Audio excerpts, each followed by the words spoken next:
فلا هادي له وأشهد أن لا إله إلا الله وحده لا شريك له وأشهد أن محمدًا عبده ورسوله يا أيها الذين آمنوا اتقوا الله حق تقاته ولا تموتن إلا وأنتم مسلمون يا أيها الناس اتقوا ربكم الذي خلقكم من نفس واحدة وخلق منها زوجها وبث منهما رجالا كثيرا ونساء واتقوا الله الذي تساءلون به والأرحام إن الله كان عليكم رقيبا يا أيها الذين آمنوا اتقوا الله وقولوا قولا سديدا يصلح لكم أعمالكم ويغفر لكم ذنوبكم ومن يطع الله ورسوله فقد فاز فوزا عظيما وبعد فقد قال تعالى أيضا في كلامه الكريم وقولوا للناس حسنا وقال عز من قائل ادفع بالتي هي أحسن السيئة نحن أعلم بما يصفون وقال تعالى ادفع بالتي هي أحسن فإذا الذي بينك وبينه عداوة كأنه ولي حميم وقال المصطفى صلى الله عليه وسلم الكلمة الطيبة صدقة رواه البخاري وقال عليه الصلاة والسلام اتقوا النار ولو بشق تمرة فإن لم تكن فبكلمة طيبة رواه البخاري وبعد فاتقوا الله يا عباد الله وتزودوا من تقاكم لمعادكم فإنه لا ينجيكم بعد رحمة الله إلا تقوى الله عز وجل وفقنا جميعا لتقاه والعمل بكتابه وسنة نبيه محمد صلى الله عليه وسلم উপস্থিত মুসাল্লিয়ানে কেরাম সুদর্শক শ্রোতামণ্ডলী সবাইকে খুতবার শুরুতেই আমি জানাই উষ্ণ অভ্যর্থনা আহলান সাহলান এবং আমার নসিহা হলো খুতবা চলাকালীন যারা মসজিদে আছে একটাও কথা বলবেন না, কারণ এ সময় কথা বলা হারাম পূর্বে সতর্ক করে দিলাম। এবং বিশেষ করে যে সমস্ত মসজিদ আহলাজদের এটা অনেক বড় আইব, অনেক বড় দোষের কথা যে খুতবা চলছে দিয়ে কথা চলছে। তো আমি দেখলাম আলহামদুলিল্লাহ কেউ কথা বলেনি, এই ভদ্রতা অবশ্যই যেন বজায় থাকে। সম্মানিত সুধী, যে বিষয়টি নিয়ে আলোকপাত করতে চাচ্ছি সেটি হলো মানুষের সাথে ব্যবহার ভালো করার গুরুত্ব এবং ফজিলত। অর্থাৎ ভালো ব্যবহার করলে, ভালো আচরণ করলে আপনার ইহকালীন পরকালীন কি ফলাফল লক্ষ্য করছে আপনার জন্যে, এটাই আজকের খুতবার সংক্ষিপ্ত পরিসরে আলোকপাত করার চেষ্টা করো। মা তৌফিক ইল্লা বিল্লাহ। প্রথমত খুতবার সার সংক্ষেপ কিঞ্চিত ব্যাখ্যা করতে চাই। যে খুতবাটি দিয়েছি এটি সুন্নতি খুতবা, একেবারে বিশুদ্ধ হাদিস দ্বারা প্রমাণিত। এখানে কোনো অংশ জয়ীফ এবং জাল হাদিস থেকে নেওয়া হয়, সবগুলি রাসূলুল্লাহ সাল্লাল্লাহু আলাইহি ওয়াসাল্লাম প্রমাণিত। এবং এই খুতবার অংশটুকু পুরোটা সহিহ মুসলিমে এসেছে এবং সুনান গ্রন্থে, বিশেষ করে সুনান নাসাই, সহিহ ইবনে খুজাইমার এই হলো খুতবার রেফারেন্স। কিন্তু এর সাথে কিছু অ্যাড করে যে বলা হয় ওগুলো কিন্তু সহিহভাবে প্রমাণিত নয়। যেমন নু'মিনু বিহি ওয়া নাতাওয়াক্কালু আলাইহি মাইসির, এটা কিন্তু প্রমাণিত হয়নি। এটা প্রমাণিত হয়নি মানে কোনো হাদিসেই আসেনি, জাল হাদিসও আসেনি। একটা বর্ণনা সেটাকে বলা হয়েছে উমিনু বিহি ওয়া আতাওয়াক্কালু আলাইহি, খতিব বাগদাদির কেতাবে এসেছে, তারিখে বাগদাদ, সেটা তো ইতিহাসের কেতাব, জয়ীব জাল ভুয়া কথায় ইতিহাস, তাও সেখানে এসেছে উমিনু বিহি ওয়া আতাওয়াক্কালু আলাইহি, নুমিনু বিহি ওয়া নাতাওয়াক্কালু আলাইহি আসেনি। তাহলে এই শব্দটুকুর কোনো রেফারেন্স নেই, জয়ীব জাল কোনো হাদিসে পাওয়া যায় না। কিন্তু এতটা প্রসিদ্ধি লাভ করলো কীভাবে, সালাফিরা কীভাবে বলে? এজন্য আমি মনে করি যারা খুতবাতে এই কথাগুলি বলে তাদের গবেষণা ত্রুটি রয়েছে। একটা কমন কথা বলে দিলাম, কারণ যেটা হাদিসের পাতায় লেখা নাই, সহি হাদিসে পাওয়া যায় না, জাল হাদিসও পাওয়া মুশকিল হয়ে যাচ্ছে, সেটা কেন হাদিসের মুখে স্বভাব? সুতরাং এই কথাটা থেকে আমাদের প্রত্যাহার করতে হবে যদি সুন্নতি খুতবা আমরা দিতে চাই। সুন্নাত খুতবার সাথে গোজামিলের আরেকটা অংশ হলো, সেটা হলো ওয়ানাশহাদু আল্লা ইলাহা ইল্লাল্লাহ। নাশহাদু শব্দে কোনো হাদিস আসেনি, চ্যালেঞ্জ। এই খুতবাতে নাশহাদু আসেনি, এ কথার ব্যাখ্যা দিয়েছেন শেখুল ইসলাম ইবনে তাইমিয়া। কেন আসেনি নাশহাদু আল্লা ইলাহা ইল্লাল্লাহ ওয়াহদাহু লা শারীকা লাহু?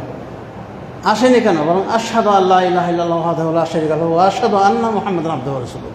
কারণ শাহাদাত মানে হৃদয়ের গহীন থেকে যে আপনি সাক্ষী দিলেন, এটাকে আপনি সবার ভিতর জানেন যে সবাই হৃদয়ের গহীন যে আল্লাহ, আমি সাক্ষ্য দিই, আমরা সাক্ষ্য দিচ্ছি যে আল্লাহ ছাড়া প্রকৃত কোনো মাবুদ নেই। হতে পারে মুনাফিক, সেকুলার, আল্লাহতে বিশ্বাসী নয়, রাসূলে বিশ্বাসী নয়, বা তার কর্মকাণ্ড প্রমাণ করে যে ইসলাম থেকে বেরিয়ে গিয়েছে। আপনি তার পক্ষ থেকে বলছেন যে আমরা সাক্ষী দিচ্ছি যে আল্লাহ ছাড়া প্রকৃত কোনো মাবুদ নেই, মুহাম্মদ আল্লাহ রাসূল। কথাটা সত্য, কিন্তু এই মর্মে কোনো বর্ণনা আসেনি, সহি কোনো বর্ণনা আসে। তার মানে ওটা হাকুয়া ফাও বর্ণনা হয়ে গেল। যদিও মানুষ বলে বা কোনো আলেমও বলে থাকে, কিন্তু আলেমের কথা তো কোনো দলিল নাই যেখানে রাসূলুল্লাহ সাল্লাল্লাহু আলাইহি ওয়াসাল্লাম প্রমাণিত নয়, শব্দটাই আসেনি। তো সুন্নাতে খুতবা অ্যাড কেন হলো? এই অ্যাড হওয়াটা এটা বিশেষ করে আহলাদের জন্য দুঃখজনক বিষয়। কেন আমরা অ্যাড করব? আমরা দাবি যদি করি যে আমরা প্রতিটি কাজে কথায় কোরআন সুন্নাহ ফলো করতে, এখানে কি ফলো করলাম? এটাও সঠিক না। তারপরে ফাকাদ রাশাদা মান আতাহুম ফাকাদ রাশাদা ওয়া মান আসাহুম ফাকাদ গাওয়া ওয়া সিরাজাম মুনীরা, আছে না কোরআন আয়াত? অবশ্য এটা অ্যাড করে বলা এটা জয়ীফ হাদিসের অংশ, একবারে জাল না, কিন্তু জয়ীফ। আল্লাহ ইসলামকে সহিটা মানার চেষ্টা করে। তো যা হোক, এই খুতবার এই অংশগুলি আমরা বাদ দিয়ে সহি খুতবাটা আমরা মুখস্থ করে সেটাই পড়ার চেষ্টা করব। আর যখনই আপনি বলেন আহমাদুহু ওয়া নুমিনু বিহি ওয়া নাতাওয়াক্কালু আলাইহি, তখন প্রমাণ দিলে যে হ্যাঁ, অন্তত আমার নিকটে প্রমাণ হবে যে আপনার গবেষণার শর্ট আছে, খামতি রয়েছে। আর যখন নাশহাদু বলবেন তখন বলবে হ্যাঁ, এখানেও আপনার ভুল আছে। এটাও শিক্ষা আপনার ভিতরে নাই যে নাশহাদু কেন বলা হয়নি, শেখুল ইসলাম কেন কীভাবে ব্যাখ্যা দিয়েছে, এই ব্যাখ্যাটাই জানা নাই। কারণ শাহাদাত প্রত্যেকে নিজে নিজে দিবে, আপনি অন্যের সাক্ষী দেবেন কেন? আর বাকি আমার সাথে বললাম যে জয়ীফ হাদিসে এগুলো এসেছে, মান আতাহুমা ফাকাদ রাশাদা ওয়া মান আসাহুমা ফাকাদ গাওয়া। তারপর আরও অ্যাড আছে, বললাম না, সিরাজাম মুনীরা, এগুলো সব। তো যাই হোক, সতর্ক থাকার চেষ্টা করবো। এবং এই খুতবা যদি সারসংক্ষেপে আমরা দেখি, সেটা নিয়ে তো একটা খুতবা হয়ে যাবে। মান ইয়াহদিহিল্লাহু ফালা মুদিল্লা লাহু, যাকে আল্লাহ হেদায়েত দান করবেন তাকে গোমরাহ করা কেউ নাই। ওয়া মান ইউদ্লিল ফালা হাদিয়া লাহু, আর যাকে আল্লাহ গোমরাহ করবেন তাকে হেদায়েত দানকারী কেউ নাই। পৃথিবীতে না আসমানে না জমিনে কেউ নাই তাকে হেদায়েত করে, যাকে আল্লাহ গোমরাহ করবেন। আর বাস্তব উদাহরণ বলতে আমরা সংক্ষেপে বলতে চাই, দেখতে পাই যে রাসূলুল্লাহ সাল্লাল্লাহু আলাইহি ওয়াসাল্লাম তার প্রিয় চাচা আবু তালেবকে হেদায়েত করতে পারেননি, আপ্রাণ চেষ্টা করেছিলেন। মুসলিম জাহানের, মুসলিম গোষ্ঠীর আদি পিতা, ধর্মীয় পিতা ইব্রাহিম আলাইহিস সালাম, তিনি তার বাবা, তার মূর্তি পূজক বাবাকে হেদায়েত করতে পেরেছিলেন। কত নরম করে, কত ভদ্র সুরে বলেছিলেন যে বাবা লা তা'বুদু শয়তান, শয়তানের ইবাদত করিয়েন না। কত করে বুঝিয়েছেন শয়তানের ওলি হইয়ে না, তাহলে আপনি ধ্বংস হয়ে যাবেন, আপনার শেষ হয়ে যাবে, আপনি জাহান্নামে যাবেন। আপনার কাছে আমার কাছে যা এলেম এসেছে আপনার কাছে সেটা আসেনি, সেই হিসাবে আপনি বলছি। কিন্তু বাবা শোনেনি, বরং বাবারা উল্টো বলছে, যদি বিরত না হও তোমাকে এই করবো, তোমাকে সেই করবো। শেষ পর্যন্ত ওই পত্তলিকদের সাথে একাকার হয়ে তাকে আগুনে পোড়ার জন্য কি তৈরি হয়েছিল সেই পিতা।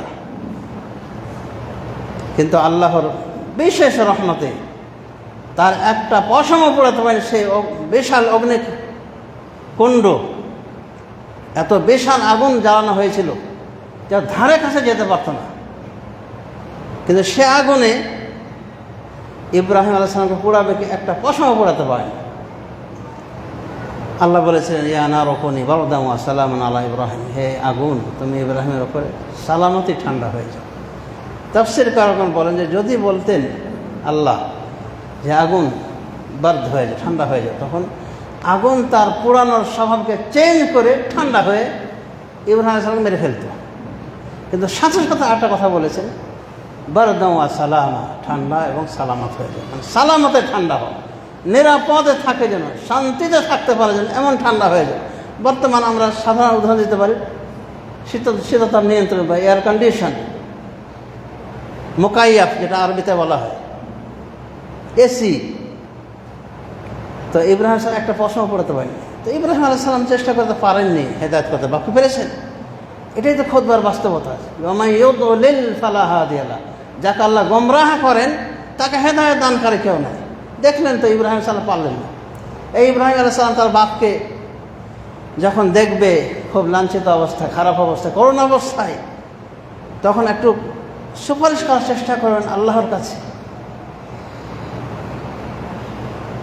তো ইব্রাহিম আগে বাপকে বলবেন এই অবস্থা, খারাপ অবস্থা দেখে, একেবারে লাঞ্ছিত অবস্থা, চিন্তিত অবস্থা, ভারাক্রান্ত অবস্থা দেখে বলবেন যে আমি কি আপনাকে বলিনি যে আমার কথা শোনেন?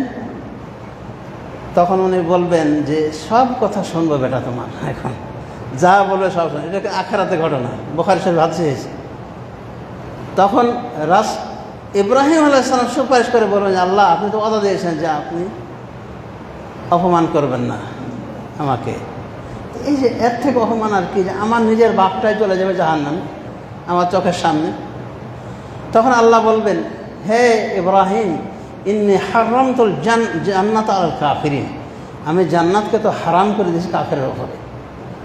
এরপরে আল্লাহ সুন্দর একটা কি বলবো কৌশল করবেন, সেটা হলো যে ওটাকে পরিবর্তন করে দেন। ইব্রাহিমের বাবাকে এবার একটা জন্তুতে পরিণত করে দেন। ওটা বলা যেতে পারে জবু, হায়নার মতো। ওই হায়না, তা ওই রক্ত মাখা হায়না, দেখতে নিকৃষ্ট লাগছে। ইব্রাহিম আলাইহিস সালামকে বলা হবে, ইব্রাহিম তোমার পায়ের দিকে তাকাও, নিচে তাকাও, দেখবেন একটা জন্তু ওই হায়নার মতো রক্ত মাখা নিকৃষ্ট অবস্থায়, ওর চার হাত পা ধরে ফেরেশতারা জাহান্নামে ফেলে দেবে। ইব্রাহিম আলাইহিস সালাম টেরও পাবে না যে এটাই তার বাবা। তো হেদায়েত আল্লাহর হাতে, না হলে আল্লাহ যদি হেদায়েত না করেন তাহলে তাকে হেদায়েত দানকারী কেউ নাই। আবার আল্লাহ যদি গুমরাহ করেন তাকে হেদায়েত দানকারী। তাহলে কত সুন্দর সুন্দর কথা বলেছেন রাসূলুল্লাহ সাল্লাল্লাহু আলাইহি ওয়াসাল্লাম।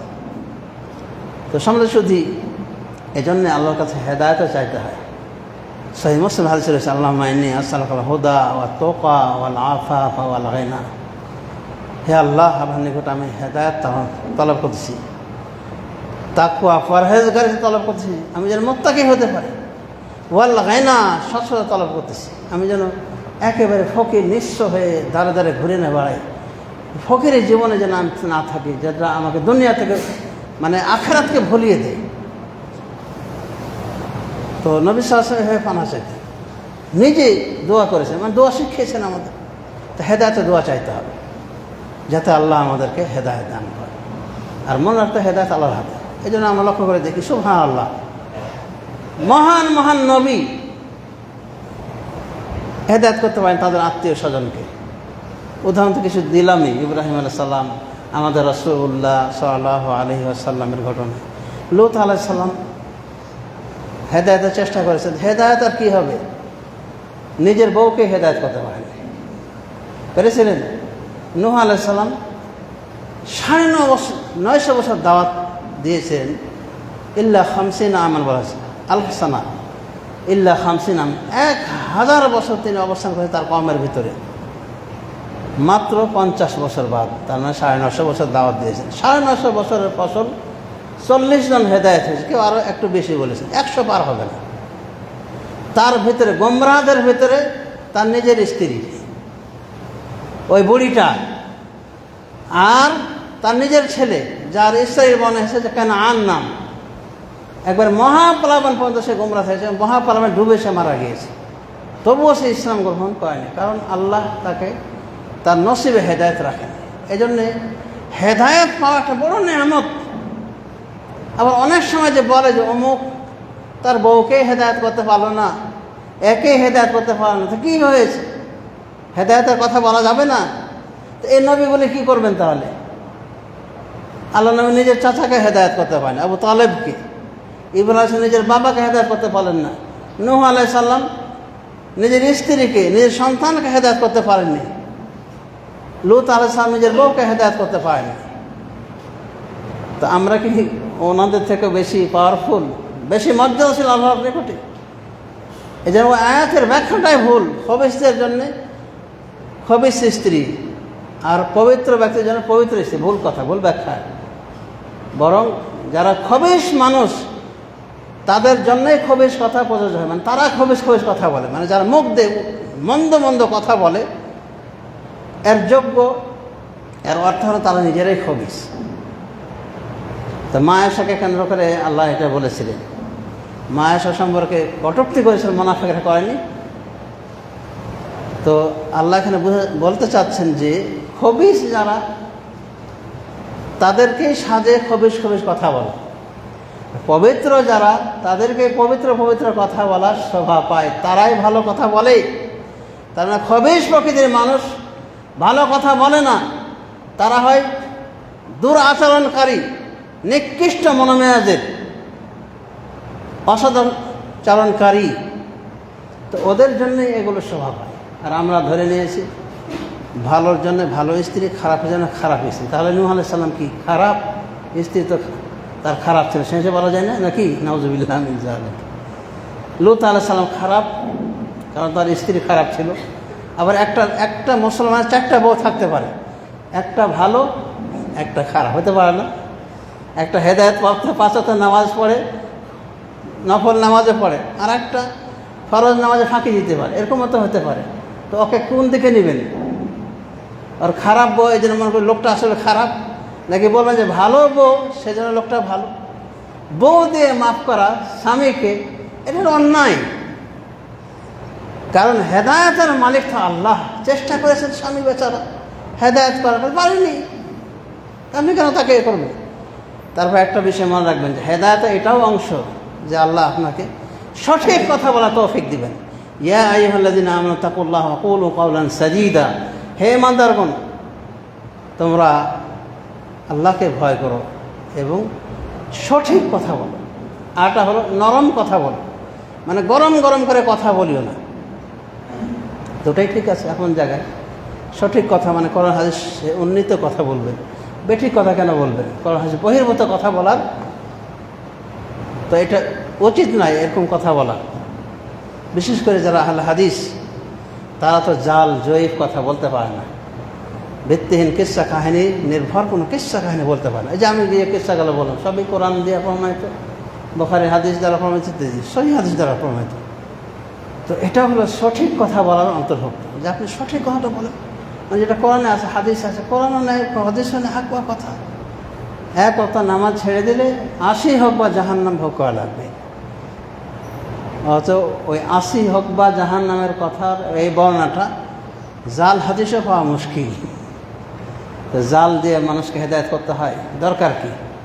জাল হাদিস যে বর্ণনা করে তার স্থান জাহান্নাম যদি নিজে থেকে হালাল করে নেয়, তাতে কোনো কথাই নেই। কাজেই জয়ী জাল মিথ্যা কথা বলা ঠিক না। খুতবার ভিতরে ওই অ্যাড করে কিছু বলা, এগুলো ঠিক না। অন্তত সুন্নাতে খুতবা অ্যাডিং কী জন্য হচ্ছে, দরকারটা কি? যে কথাগুলো বলা হলো যেগুলো কোরআন হাদিসের বহির্ভূত অংশ, তো আমরা চেষ্টা করব সুন্নাতি খুতবা, সুন্নাতি খুতবার ভেতরেই সীমাবদ্ধ হবে, শব্দগুলো ওইভাবে বলার চেষ্টা করব। হ্যাঁ, আপনি খুতবাতে বিভিন্ন ভাষায় বলতে পারেন, এটা ওলামায়ে কেরাম অনুমতি দিয়েছেন, জায়েজ বলেছেন। তো যখন আপনি সুন্নাতি খুতবার নিয়াত করবেন তখন তো এগুলো বললেন, তার মানে কি আপনি বুঝাচ্ছেন যে এগুলো সুন্নাতে আছে। নুমিনু বিহি ওয়া নাতাওয়াক্কালু আলাইহি, তারপর নাশহাদু আল্লা ইলাহা ইল্লাল্লাহ, এগুলো সুন্নাতি খুতবা আছে, এটা বুঝাচ্ছেন না মানুষকে, এগুলো করবেন না। তো সমাজে শুধু তাকওয়া পরহেজগারিতার বিষয়ে আল্লাহ রাব্বুল আলামিন যথেষ্ট বলেছেন, এবং ভদ্র আচরণটা তাকওয়ারই অংশ। বরং আল বিররু হুসনুল খুলুক, নবী সাল্লাল্লাহু এক হাদিসে বলছেন যে নেকিটাই হলো ভদ্র আচরণ করা। তাহলে ভদ্র আচরণ করাটা কত গুরুত্বপূর্ণ বিষয়। আপনি নামাজ পড়ছেন, রোজা রাখছেন, কিন্তু আপনি খেউ করে কথা বলেন, একটু কাজে চটে যান, রগটাটা, বদমেজাজি, ব্যবহার ভালো না, না বাপের সাথে, না বউর সাথে, না স্বামীর সাথে স্ত্রী, খেউ করে কথা বলছে। মানে এমন কথা বলছে মনে হচ্ছে ওর স্বামীটা হলো রাখাল, রাস্তাঘাটের মানুষ, অর্থাৎ নিজেই ভালো করে জানে তার স্বামী একটা ভদ্র মানুষ, কিন্তু এমন আচরণ করে মানুষের ভেতরেই পড়ে না। কেন এত খারাপ ব্যবহার কেন? এইভাবে কি সালেহা অন্তর্ভুক্ত হওয়া যায়, ভালো নারী অন্তর্ভুক্ত হওয়া যায়? অসম্ভব।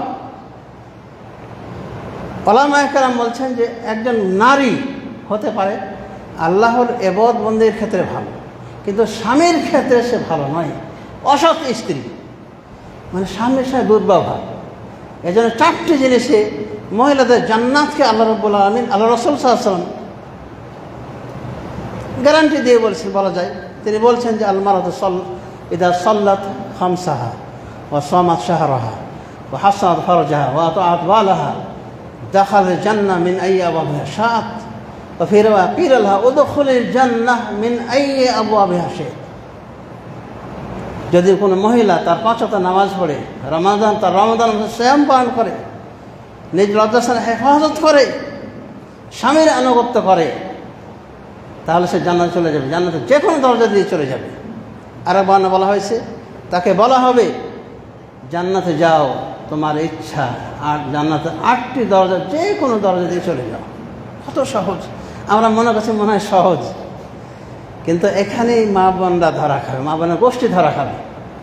দেখবেন যে কোনোটা আছে তো কোনোটা নাই, কোনোটা পজিটিভ আর একটা নেগেটিভ। আর অনেকেই মনে করে আমি তো ভালো মেয়ে, 5 ওয়াক্ত নামাজ পড়ি, রোজা রাখি, দান সদকা করি, অনেক ভালো, কিন্তু ওই শেষের দিকে ধরা খাওয়ার পয়েন্ট আছে। এটা ভালো মেয়েরও ধরা খাওয়ার পয়েন্ট হলো স্বামীর আনুগত্য নেই, স্বামীর সাথে ভালো আচরণে ফেল করে ফেলছে। এটা কি গুরুত্বপূর্ণ কম? স্বামী হলো এজন্যই কি ওই যে কোনোভাবে জবান দরাজি করে কথা বলতে হবে? স্বামীকে এই জায়গার স্থান আছে নাকি? এই স্থানে ভদ্র আচরণ করতে হবে। রাসূলুল্লাহ সাল্লাল্লাহু আলাইহি ওয়াসাল্লাম এক সময় এক মহিলাকে লক্ষ্য করে বললেন যে হে অমুক, তুমি তোমার স্বামীর ক্ষেত্রে কেমন? তখন উনি বলছেন লা আলো জহদান ইল্লা মা আজাজতু, আমি আমার স্বামীর খেদমতে কোনো ত্রুটি করি নাই, আপ্রাণ চেষ্টা করি স্বামীর খেদমত করার জন্য, তবে যতটুকু পারি না আমি, যথাসাধ্য আমি তার সাথে ভালো ব্যবহার করে তার খেদমত করি। তখন রাসূলুল্লাহ আবার বললেন যে লক্ষ্য করে দেখো তোমার নিজেকে, আইনা আনতে মিন যাওজিকে, তুমি কোথায় আছো তোমার স্বামী থেকে, স্বামীর সাথে তোমার কি অবস্থান? ফাইন্নামা হিয়া জান্নাতুকি আও নারুকি, কারণ এটাই তোমার জান্নাত বা এটাই তোমার জাহান্নাম। এর সাথে ভালো ব্যবহার করো, এর খেদমত যদি করো, এর আনুগত্য যদি করো তো জান্নাত, এটাই তোমাকে জাহান্নামে নিয়ে যাবে। এই জন্য বেহেশতে যাওয়ার যে কথাটা আছে যে স্বামীর পরতলে জান্নাত, এই মর্মে হাদিসটা জাল, কিন্তু বক্তব্যটা কিন্তু অন্য হাদিসের সাপোর্ট পেয়ে যাচ্ছে, কিন্তু ওই জাল হাদিস বলা দরকার কি? এটা বিশুদ্ধ হাদিস, মুসনাদ আহমদ আর বিভিন্ন হাদিস গ্রন্থে এসেছে এই হাদিসটা, যে নবী সাল্লাল্লাহু আলাইহি ওয়াসাল্লাম বলছে তোমার স্বামী তোমার জান্নাত অথবা জাহান্নাম। আরেকবার বলা হয়েছে তোমার এটাই জান্নাত এটাই জাহান্নাম। তাহলে জান্নাত জাহান্নাম কত সহজ নারীদের জন্য। জাহান্নামে যাওয়া সহজ, জান্নাতে যাওয়া সহজ। আর বিশেষ এই 4 পয়েন্টে আমরা মনে করি যে অনেক মহিলা মনে করে যে আমি তো ভালো মানুষ, আল্লাহ রসুল আনুগত্য করি, নামাজ তো করি, তা আমার হচ্ছে একটা পয়েন্টই আছে, কিন্তু অনেক সময় স্বামীর আনুগত্যের বিষয়ে কঠিন ঘাটতাড়া। তারপরে মনে করে যে আমি ভালো, তো আমি 5 ওয়াক্ত নামাজ পড়ি, তাহাজ্জুদে পড়ি। আর তাহাজ্জুদ 5 ওয়াক্ত নামাজ পড়েও রসাতলে যাবে যদি তোমার স্বামীর সাথে ভালো ব্যবহার না হয়। সহিহ ইবনে হিব্বানের হাদিসে রয়েছে, নবী সাল্লাল্লাহু আলাইহি ওয়াসাল্লামকে বলা হলো এক মহিলা সম্পর্কে, ইয়া রাসূলুল্লাহ, এই মহিলাটা সারা রাত নামাজ পড়ে, মানে তাহাজ্জুদ নামাজ পড়ে, দানও করে অনেক, মানে ফরজ তো পড়েই, ফরজ ইবাদত তো করেই, নফলও করে, দিনের সিয়ামও পালন করে, কিন্তু সকাল হলে তুজি জিরানাহা বিলিসানিহা, সকাল হলেই তার জবান দিয়ে তার প্রতিবেশীকে কষ্ট দেয়। এই মহিলাটা কেমন? নবী সাল্লাল্লাহু আলাইহি ওয়াসাল্লাম বলে হিয়া মিন আহলিন নার, এই মহিলাটি জাহান্নামের অধিবাসী, এই জাহান্নামী মহিলা। তার আগে কি, তারপর যে কি বলেছে যে রাতে নামাজ পড়ে, ফরজ তো পড়ে, নফল নিয়ে ব্যস্ত, সিয়াম পালন করে, কিন্তু আচরণে অভদ্র, ভদ্র ব্যবহার নাই, প্রতিবেশীকে কষ্ট দেয় জবান দিয়ে। তো প্রতিবেশী বেশি গুরুত্বপূর্ণ, নিজের স্বামী, নিজের বাপ, নিজের মা, কারা বেশি গুরুত্বপূর্ণ? হুঁশ নাই। অনেক দিনদার মেয়ে হওয়ার পরও এখানে হুঁশ নাই, হুঁশ থাকে না। খারাপ আচরণ করেও মনে করে আমি তো একটা ভালো মেয়ে, আমি তো পরহেজগার স্ত্রী, কিন্তু পরহেজগার স্ত্রী এই করেছে, খেউ খেউ খেউ খেউ ঘেউ ঘেউ করতেই আছে। মানে স্বামীর যে মর্যাদা আল্লাহ রাব্বুল আলামিন দিয়েছেন, সে মর্যাদা জানার পরও ইমোশনাল হয়, আবেগপ্রবণ হয়, এমন এমন কথা বলে যে মনে হয় যে ও জান্নাতে যাবে না। যদিও আমলের ক্ষেত্রে সৎ, এক সময় যাবে হয়তো, আল্লাহর ইবাদতে ঠিক আছে, সৎ মহিলা, কিন্তু অসৎ মহিলা হয়ে গেছে এই স্বামীকে কেন্দ্র করে। তাহলে বুঝছেন যে ইবাদত বন্দী করেও অসৎ হয়, স্বামীর খেদমত না করার কারণে, স্বামীর সাথে দুরাচরণ করার কারণে। তো ভাই, মানুষের সাথে যদি, প্রতিবেশীর সাথে খারাপ আচরণ করে যদি জাহান্নামী হওয়া লাগে, এটাকে শুধু মহিলার সাথে খাস না, পুরুষের সাথেও খাস। এ খারাপ আচরণ করলে জাহান্নামে আপনাকে যেতে হবে।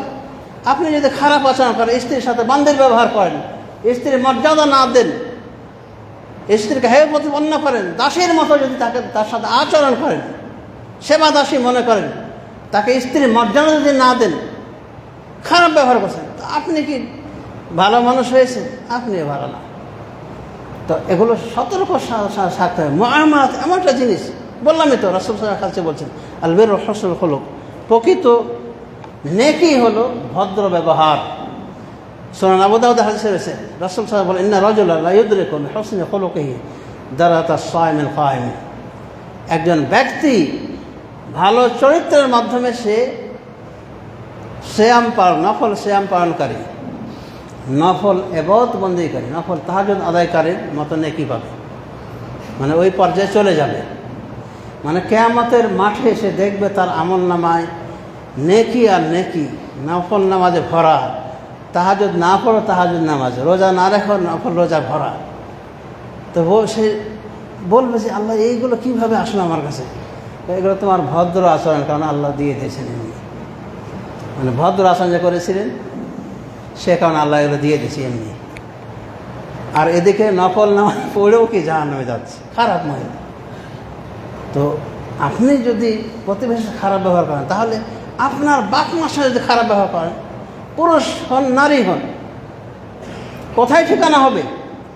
এই জন্য উলামায়ে কেরামের একটা মুত্তাফা আলাইহি মত, যে নামাজ পড়লো, রোজা রাখলো, হজ করলো, যাকাত দিল, সবই করলো, কিন্তু পিতা মাতার অবদ্ধ সন্তান, এর ফার্স্ট চান্সে জান্নাতে যাবে না, বরং জাহান্নামে যাওয়াই লাগবে। একমাত্র আল্লাহ তার রহমত গুণে ক্ষমা করলে সে কথা ভিন্ন, কিন্তু এটাই হলো ফায়সালা। এমনকি এক হাদিসে রয়েছে যে নেকির কাজগুলি করলে, নামাজ পড়লে, রোজা রাখলে আর অন্যান্য ইবাদত জান্নাতে যাবে, মালাম ইয়াউক্কা ওয়ালিদাইহি, যতক্ষণ পর্যন্ত পিতা মাতার অবাধ্য না হবে। তার মানে পিতা মাতাকে কাঁদিয়ে, তাদের সাথে অসৎ ব্যবহার করে, তাদের সাথে ওই দাসীর মতো ব্যবহার করে আপনি জান্নাতে যেতে পারবেন না। অনেক জায়গা আছে বুড়ো মাকে, বুড়ো বাবাকে খাওয়াচ্ছে বলে গোলামের মতো, দাসীর মতো ব্যবহার করছে, মাকে দিয়ে কাপড় ধোয়াচ্ছে, নিজ চোখে আমি দেখেছি। দুটো যে খাচ্ছে, এই জন্য তার এত বড় বোঝা দিয়েছে ওই বুড়ি মার উপরে, নিজের বউয়ের কাপড় ধোয়াচ্ছে, এই সন্তান নামে নিকৃষ্ট মানুষটি, তাহলে জান্নাতে যাওয়া কতটা তার জন্য কঠিন হয়ে যাচ্ছে লক্ষ্য করে দেখেছে সব সমাজে। শুধু এই জন্য বলবো যে ব্যবহার ভালো করেন, ব্যবহার ভালো না করলে তাহাজ্জুদ পড়ে যাবে জাহান্নামে, নর হোক নারী হোক। আর বিশেষ করে নারী জাতের কথা তো আর রাসূলুল্লাহ সাল্লাল্লাহু আলাইহি ওয়াসাল্লাম বলেছেন। একসময় রাসূলুল্লাহ সাল্লাল্লাহু আলাইহি ওয়াসাল্লাম বলছেন যে নারীর গোষ্ঠী সব জাহান্নামে যাবে, ফাসেকের দলেরা। আল্লাহ ইন্নাল ফুসাকা মিন আহলিন নার, ফাসেকের দলগুলি জাহান্নামে যাবে। তো নবী সাল্লাল্লাহু আলাইহি ওয়াসাল্লাম বললেন, ইয়া রাসূলুল্লাহ, এরা কারা? তখন বললেন যে এরা মহিলা গোষ্ঠী, মানে বেশিরভাগ। তখন সাহাবায়ে কেরাম বলেন, ইয়া রাসূলুল্লাহ, এরা কি আমাদের মা বোন না? তখন বলছে, হ্যাঁ, আমাদের মা বোন, আমাদের স্ত্রী। কিন্তু এতে দুটা দোষ। ইজা ওতিনা লাম ইয়াশকুরনা, দেওয়া হলে শুকরিয়া নাই, ওয়াইজাব তুলাইনা লাম ইয়াসবিরনা, আর পরীক্ষায় পড়লে আল্লাহর পক্ষ থেকে কোনো যদি পরীক্ষা আসে তাদের উপরে, বিপদ আসে, সবর নাই। তার মানে এই দুটা জিনিস শেখ আল বিন হাসান বিশুদ্ধ বলেছেন, সিলসিলা সহিহা এনেছেন। তাহলে বলছেন যে একটা নারী গোষ্ঠীটাই ফাসেক, এভাবে বলছেন।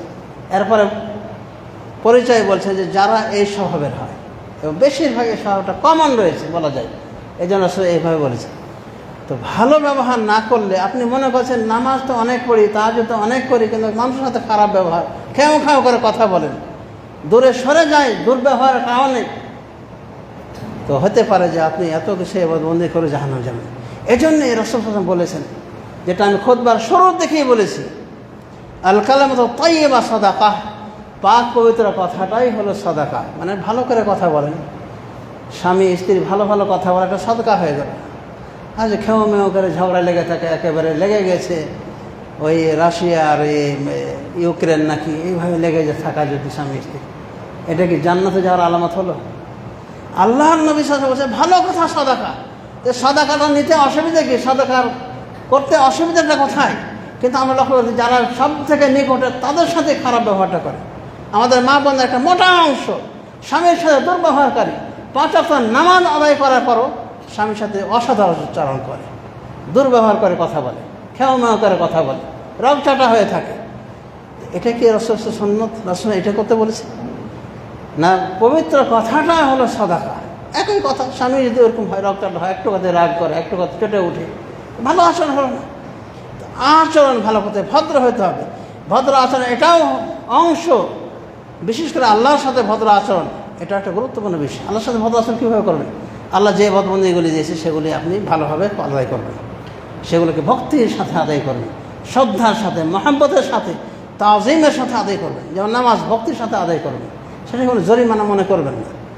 মুনাফিকরা নামাজ আসতো, ওই যা কম এলা সলাতে কম কুসালা, আল্লাহ বলছেন ওরা নামাজে দাঁড়ালে অলস হয়ে দাঁড়াতো। ওয়ালা ইয়াযকুরুল্লাহ ইল্লা কালিলা, আল্লাহর জিকির অল্পই করে। তো মুনাফিকের এই আচরণগুলি করা যাবে? অলস, নামাজে আসতে লেট, বা নামাজ পড়লো তো ছাড়লো, 2 ওয়াক্ত পড়লো, 3 ওয়াক্ত ছাড়লো, 4 ওয়াক্ত পড়লো ফজরে, আর আসেন না। আল্লাহর সাথে এগুলো দুর্ব্যবহার হবে। আল্লাহ যে সমস্ত ইবাদত আপনার ফরজ করেছেন সুন্দরভাবে ভদ্রতার সাথে আদায় করবেন, এটা আল্লাহর সাথে ভদ্র ব্যবহার। এবং মানুষের সাথে ভদ্র ব্যবহার আপনি যদি করেন, বুঝতে পারলেন ভদ্র ব্যবহারের কারণে আপনার আমল নামে নফল সিয়াম, নফল কিয়াম আল্লাহ লিখে দেবেন। আর দুর্ব্যবহার করার কারণে ফরজের পাশাপাশি নফলও আপনার রসতলে যাবে, খালি ব্যবহার খারাপ করার কারণে। এই জন্য রাসূল এটাও বলেছেন, বুখারী শরীফ হাদিস, ইত্তাকিন নারা ওয়ালাউ বিশিক্কি তামরা, জাহান্নাম থেকে রক্ষা করো নিজেকে, যদিও খেজুরের অর্ধাংশ দিয়ে হয় না কেন। মানে আপনার কাছে কিছুই নাই, একটা খেজুর আছে, দান করার মতো আপনার ওই খেজুর আছে, অর্ধেক খেজুরও যদি আপনি দান করেন তবু আপনি জাহান্নাম থেকে রক্ষা পাবেন। মানে দান সদাকা জাহান্নাম থেকে রক্ষা করে, আল্লাহ রক্ষা করেন এরকম দানি ব্যক্তিকে। দান সদাকা যারা করে, আমরা আমাদের বাঙালির বিরাট একটা গোষ্ঠী দান করার ক্ষেত্রে নেই। দানের কথা বললেই মনে হয় পকেটে হাত দেবে হুজুরে, কিন্তু আলহামদুলিল্লাহ আমি তো এরকম কিছু বলবো না। কিন্তু রাসূল সাল্লাল্লাহু আলাইহি ওয়াসাল্লাম যে বলেছেন সেটাই আমি স্মরণ করে দিয়েছি। ইত্তাকিন নার ওয়ালা বিশিক্কি তামরা, জাহান্নাম থেকে আত্মরক্ষা করো, যদি খেজুরের অর্ধাংশ দিয়েও হয়, মানে সামান্য কিছু দান দিয়েও হয়। ফাইন লাম তাকুন যদি সেটাও না পারো তবে কালেমাতিন তয়্যিবা, তাহলে সুন্দর কথা দিয়ে, সুবহানাল্লাহ, বুখারীর হাদিস, মানে সুন্দর কথা বলে আপনি জাহান্নাম থেকে মুক্তি লাভ করবেন।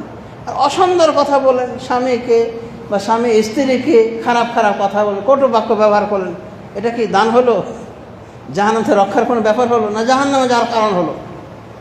এগুলো আমাদের খেয়াল করতে হবে। সমাজে শুধু বলা যায় যে হুসনুল খুলুক, ভদ্র ব্যবহার, এটা অনেক গুরুত্বপূর্ণ বিষয়।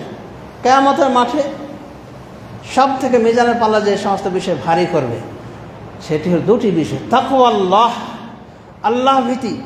যে আল্লাহ ভীতির কথা, মানে আল্লাহকে ভয় করে চলার কথা আল্লাহ রাব্বুল আমিন কোরআন কারিমে 300 আয়াতের অধিক আয়াতে উল্লেখ করেছেন। 300-র বেশি আয়াতে আল্লাহ বলছেন তোমরা মুত্তাকি হও বা তাকওয়া অবলম্বন করলে এই ফলাফল, দুনিয়া আখিরাতে সফলতা, জাহান্নাম থেকে মুক্তি, বিপদ থেকে মুক্তি, আল্লাহ সমস্ত কাজ সহজ করে দিবেন, আল্লাহ হক বাতিল মাপ করার মানদণ্ড দান করবেন যদি মুত্তাকি হওয়া যায়। অনেক ফলাফল উল্লেখ করেছে। এই বলে আল্লাহ রাব্বুল আমিন তাকওয়া সংক্রান্ত যে আয়াতগুলি উল্লেখ করেছে, নাজিল করেছে তার কোরআন কারিমে, এগুলো 300-র অধিক হবে। এমনি বলেছেন কারণ মুত্তাকি ছাড়া জান্নাতে যাওয়া যাবে না। আপনার হৃদয়ে আল্লাহ ভীতি থাকতেই হবে, অবশ্যই থাকতে হবে, তাহলে জানা যেতে হবে। আর একটা কি, এই হাদিস থেকে আমরা জানতে পারলাম পবিত্র কথা বলতে হবে, ভদ্র ব্যবহার করতে হবে। মিজানের পাল্লা ভারী হবে, আপনি জানাতে যাবেন। মিজানের পাল্লাকে ভারীকারী দুটি বস্তু, তাকওয়াল্লাহ, আল্লাহ ভীতি, 18 হুসনুল খুলুক, ভদ্র আচরণ। তো ভদ্র আচরণগুলি হলো এই, তো ভদ্র আচরণ আল্লাহর সাথে সেটা বুঝতে পেরেছেন যে আল্লাহর ইবাদত বন্দেগী ভালোভাবে আদায় করবেন। যাকাত ফরজ করেছেন, যদি আপনি ধনী হয়ে থাকেন তাহলে তো ফরজ, যাকাতটা আদায় করে দেন এবং ভালোভাবে আদায় করেন, আপনার মনোক্তিতে আদায় করবেন না। অনেক মূর্খ ধনী রয়েছে, যাকাত দেয় নিজের মন খুশি অনুযায়ী, শাড়ি, রং ওঠা শাড়ি, রং ওঠা লুঙ্গি, কোম্পানিকে আগেই বলে আসে যে যাকাতের জন্য কিছু মাল তৈরি করো, এটা যাকাত দেওয়ার ঢং। এভাবে যাকাত আদায় হয় না। যে সম্পদে যে যাকাত হয়েছে নিয়ম হলো ওখান থেকে যাকাত দেওয়া, কিন্তু আমাদের বাঙালি হলো উল্টো নিয়মে, ফেতরা আদায় করে মূল্য দিয়ে আর যাকাত আদায় করে শাড়ি লুঙ্গি দিয়ে, মানে উল্টা পথে বাঙালি। কোরআন কারিমের ভিতরে আল্লাহ রাব্বুল আলামিন কোরআন কারিমকে বিভিন্ন গুণে গুণান্বিত করলেন, কোরআন কারিম, কোরআন মাজিদ, কোরআন হাকিম, যিকরুল হাকিম। কিন্তু বাঙালি উল্টো পথে, কোরআন শরীফ, যেটা না আছে কোরআনে না হাদিস, বলছেন যে হারাম একেবারে, কিন্তু উল্টো পথে চলা বাঙালি আমরা। তো আল্লাহ যে নামগুলি উল্লেখ করেন কোরআন কারিমের, সেগুলো নাই। আমি আমার ওই কুয়েতে একটা মসজিদ, যে মসজিদ আমি মতে করি, ডিফেন্স মসজিদ, সেখানে আমি একটা তালাশি দিলাম যে দেখি তো কোরআনগুলি যে বাঙালিরা পড়ে, কোন কোরআন কভার পেজে কী লেখা আছে। বাঙালিরা সাধারণত বাংলাদেশ থেকে আনা কোরআন পড়ে, মনে করে এটাই সহজ, না জানার কারণে, কারণ অ্যারাবিয়ান প্রিন্ট তারা কষ্ট, মানে অসুবিধা বোধ করে। দেখেন প্রত্যেকটা কোরআন শরীফ, কোরআন শরীফ, কোরআন শরীফ, কোরআন শরীফ, যেটা আল্লাহ একবারও বলেনি, রাসূল সাল্লাল্লাহু আলাইহি ওয়াসাল্লাম একবারও বলেনি। এইভাবে উল্টো পথে আমরা চলি।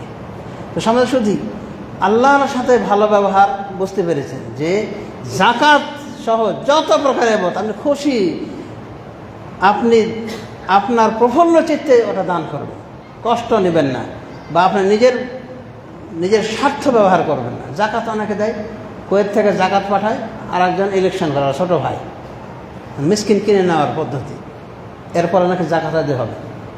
আবার এমন আছে যে চেয়ারম্যানে ধরে রাখার জন্য ক্যানভাস করার জন্য ওই লোক কিনে নিয়েছে, নির্বাচনের মুহূর্তগুলোতে ওইভাবে টাকা ছেটায়, যাকাতের টাকা। আবার এমনও মূর্খ আছে যে সভাপতির পদ ধরে থাকতে হবে ওকে মাদ্রাসায়, এই জন্য ওই মাসে যত যাকাত ওখানে দিচ্ছে, তো যাকাত আদায় হবে না, তো সভাপতির কারণে যাকাত দেওয়া হয়েছে। এরকম কত নানা দুর্ব্যবহার আছে আল্লাহর সাথে। আল্লাহ যে সমস্ত বিষয়গুলি খরচ করেছেন সুন্দরভাবে প্রফুল্ল চিত্তে আদায় করতে হবে, মনে কষ্ট নিয়ে নয়, এবং সেটা সেইভাবেই আদায় করতে হবে যেভাবে আল্লাহ রাসূলের নির্দেশনা রয়েছে। কিন্তু সেখানে আমরা অনেক সময় ত্রুটি বিচ্যুতি করি। আল্লাহর সাথে ভালো ব্যবহার করবে, আর মানুষের সাথে ভালো ব্যবহার, শুধু মানুষের সাথে নয়, এমনকি জীবজন্তুর সাথে আপনার ভালো আচরণ করা উচিত। এই জন্য ফাদার বিন ইয়াজ বলছেন, ওয়াল্লাহি লা ইয়াহিল্লু লাকা আন তুযিয়া কালবান ওয়ালা খিনজিরান বিগাইরি হক ফাকাইফা তুযি মুমিনান।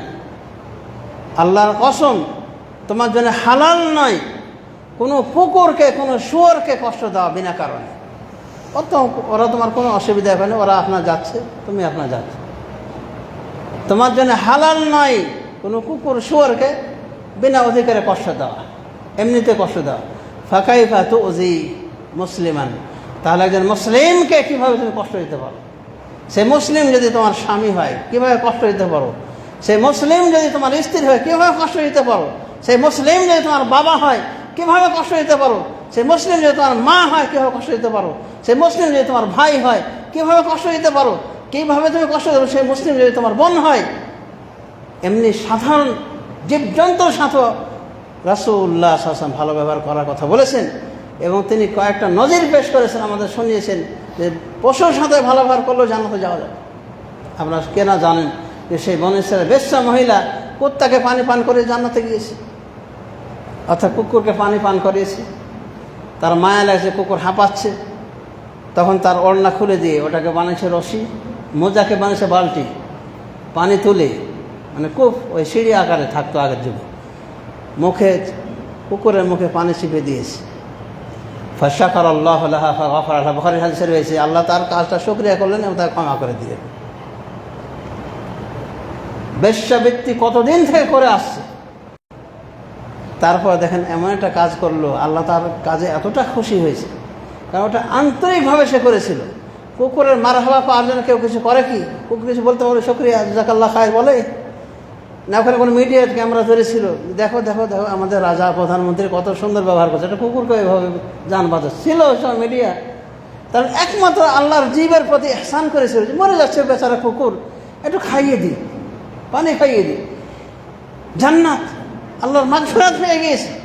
তা আপনি কি মনে করেন? ক্ষুধার্ত মানুষকে আপনি খাওয়ালেন, গরিব অসহায়কে আপনি দেখলেন, আপনার করোনা হাত বাড়ালেন। কিন্তু আমরা এখানে দেখি ধনী অনেক শ্রেণী দেখা যায় যে এই লাউ কদু কুমড়াওয়ালার কাছে যে বার্গেনিং করে, দর করে, এটা কত, এত দিলে হবে না, 20 টাকা কমাতে পারলে ভালো। ওই লোকটাই যখন হোটেলে বসে ওইটারকে 100 টাকা দিয়ে যায়, বাবা এটা তোমার পুরস্কার।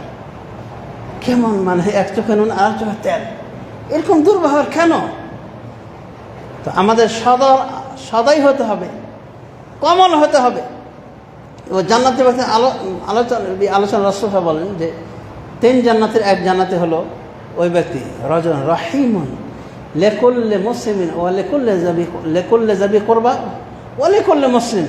এমন ব্যক্তি যার হৃদয়টা হয় নরম প্রকৃতি এবং হৃদয়ে দয়ায় ভরা, তার সমস্ত আত্মীয় স্বজনের জন্য এবং সমস্ত মুসলমানের জন্য।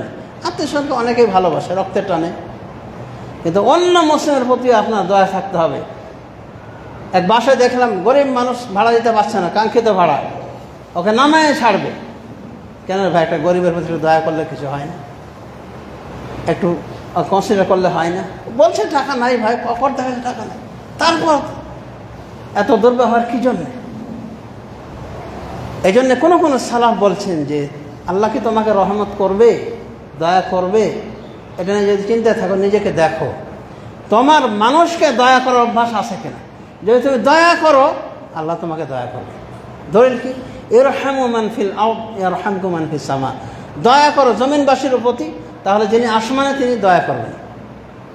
মানে আল্লাহর দয়া পেতে হলে, আল্লাহর রহমত পেতে হলে রহমতের কল্প নিতে হবে, ধারণ করতে হবে। আল্লাহ রাব্বুল আলামিন আমাদের সবাইকে তৌফিক দান করুন যেন আমরা কোরআন সুন্নাহ মোতাবেক পরিচিত হই, এবং খুতবায় যে আলোচনা হলো এই আলোচনার ভালো অংশগুলিকে আমলে আনা তৌফিক দান করুন। ওয়া আকুলু কাওলি হাযা ওয়া আস্তাগফিরুল্লাহ লি ওয়া লাকুম ওয়া লিসাইরিল মুসলিমিন ফাস্তাগফিরুহু লিযুনুবিকুম ইন্নাহু হুয়াল গফুরুর রহিম।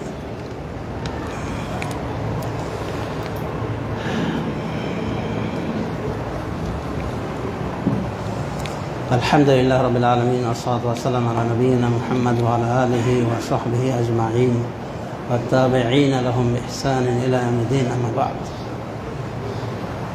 ফাত্তাকুল্লাহ ইবাদাল্লাহ ওয়া তাযাওয়াদু মিন তুকাকুম লিমাআদিকুম। وبعد فقد قال تعالى في قرآنه الكريم وفرقانه الحميد إن الله يأمر بالعدل والإحسان وإيتاء ذي القربى وينهى عن الفحشاء والمنكر والبغي يعظكم لعلكم تذكرون। কথা বলবেন না, কেউ ইশারা করবেন বাস। তো যাই হোক, সম্মানিত সুধী, প্রথম খুতবা আশা করি আমরা বুঝতে পেরেছি যে ভালো ব্যবহার করার পরিণতি কী এবং খারাপ ব্যবহার করলে কী পরিণত হবে সেটা বুঝতে পেরেছি। এমনকি আপনার ভালো ব্যবহার সবাইকে সামিল করবে, একটা কাফেরের সাথে আপনি খারাপ ব্যবহার করবেন যতক্ষণ সে আপনার সাথে খারাপ ব্যবহার না করেছে। একটা জীবজন্তুর সাথে আপনি খারাপ ব্যবহার করবেন যতক্ষণ আপনার সাথে সে খারাপ ব্যবহার না করেছে। এমনকি যে সময় জীবজন্তু হত্যা করার নিয়ম, সেগুলোকে হত্যা করার ক্ষেত্রে আপনি ভালো ব্যবহার করবেন। এই জন্য রাসূল বলেছে যে তাড়াতাড়ি মেরে ফেলবেন, চোখা অস্ত্র দিয়ে, অর্থাৎ শানিত অস্ত্র দিয়ে তাকে জবাই করে ফেলে।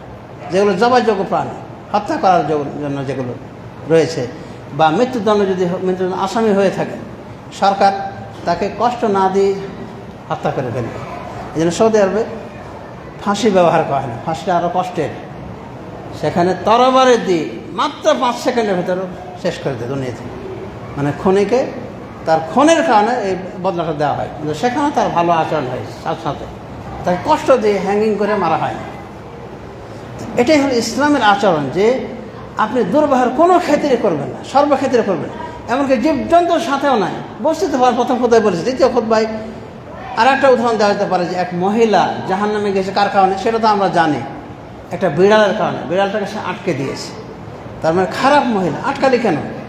আচ্ছা, আটকিয়ে এই মহিলা করেছিল কি, না তাকে খাবার দিয়েছে, না তাকে ছেড়ে দিয়েছে যে পোকামাকড় নিজে ধরে ধরে খায়, হাত্তা মাথা জোয়ান, এমনকি সে এভাবে মারা গিয়েছে, ক্ষুধার্ত হয়ে মারা গিয়েছে।